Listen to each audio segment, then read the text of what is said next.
বগুড়ার দুপচাচিয়ায় মাকে হত্যা করল ছেলে, ঘটনাটি সত্য নয়। বেরিয়ে এলো আসল রহস্য, নিজের মাকে হত্যা করেনি ছেলে সাদ। 10 তারিখ ঘটনার দুদিন পরেই উম্মে সালমার ছেলে সাদ বিন আজিজুর রহমানে হত্যাকাণ্ডে জড়িত বলে দাবি করেছিল র্যাব। তবে পুলিশ বলছে ছেলে সাদ খুনি নয়।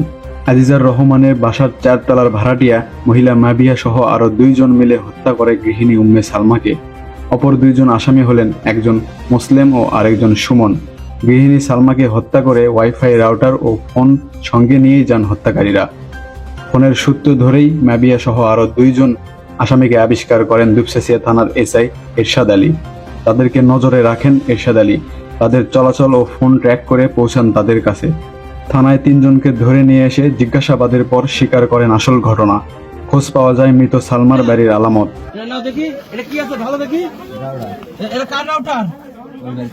ওই বাড়ি থেকে কি করছো?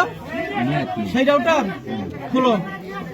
সালমা হত্যা মামলার বাসা থেকে যে আলামতটা পাওয়া যাচ্ছে, যে রাউটার, এই রাউটার। আচ্ছা, হ্যাঁ, এই আয়ো। এই রাউটারটি বাসা থেকে নিয়ে এসেছিল হত্যার পরে। এই ব্যাগ কোন জায়গা থেকে নিয়ে আসো? ওই কোন বাড়ি ওটা? ওই চারতলা বাড়ি। হ্যাঁ,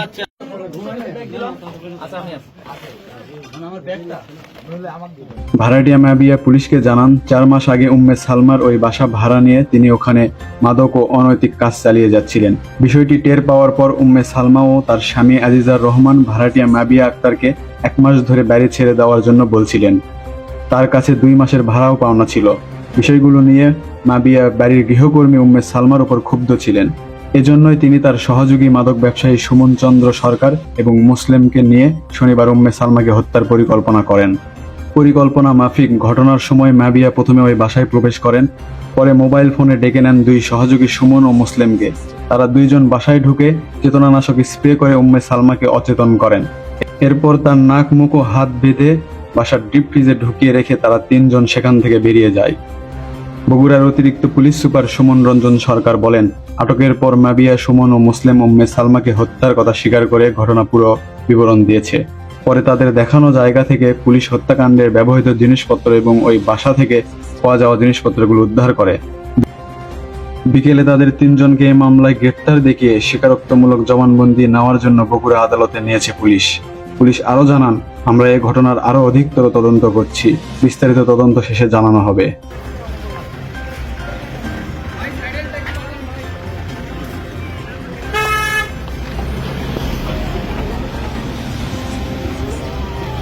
তড়িঘড়ি করছে আর কি, তড়িঘড়ি করে আমার থেকে টর্চারিংও করছে। করার পরে তারা ব্রিফিং দিচ্ছে, ব্রিফিং দেওয়ার কারণে আমরা তো খুব হতবাক হয়ে গেছি। আমি কোনো সময় এটা বিশ্বাস করতে পারছিলাম না। এই জন্য স্থানীয় পুলিশ প্রশাসনকে আমি এই ব্যাপারে আবার অভিযোগ করছি মেয়েটার ব্যাপারে, যে মেয়েটার ব্যাপারে দেখা হোক। তো স্থানীয় পুলিশ প্রশাসন এ ব্যাপারে অত্যন্ত নির্ভীকতার সাথে, দায়িত্বশীলতার সাথে চেষ্টা ছাড়া সত্যিকারী হত্যাকারী যারা তাদেরকে ধরতে পেরেছে। ভিডিও ফুটেজ দেখার পরে আমার ছেলে 1টা 15 মিনিটে বেরিয়ে মসজিদে নামাজ পড়ে বাসায় আসছে। 6টা শিক্ষক ক্লাস নিচ্ছে মাদ্রাসায়। আমাদের স্থানীয় প্রশাসন 6 জন শিক্ষককে ডাকা জবানবন্দি নিচ্ছে। প্রত্যেকে বলছে সে সাদ আমাদের ক্লাসে ছিল, সে কোনো কর্মী 1টার আগে বের হয়নি মাদ্রাসার থেকে। তো এটা জানার পরে আমি আরও বেশি উদ্বিগ্ন, আমার ছেলে করতেই পারে না। তো পরবর্তীতে আসল ঘটনা স্থানীয় পুলিশের প্রশাসনে বেরিয়ে আসলো। এই জন্য আমি খুশি। আমি যেটি জানতে পেরেছি থানা প্রশাসনের মাধ্যমে, থানার মাধ্যমে জানতে পেরেছি, সেটি হলো আমার বাসাতে ভাড়া ছিল এই মহিলার ব্যাপারে আমাদের কথা বলতেছিল, তাকে বের করে দেওয়ার জন্য বারবার বলতেছিল, সে বের হবে না। এ নিয়ে 2-3 দিন আগে আমার স্ত্রীর সঙ্গে ঝগড়াও হয়েছিল আর কি।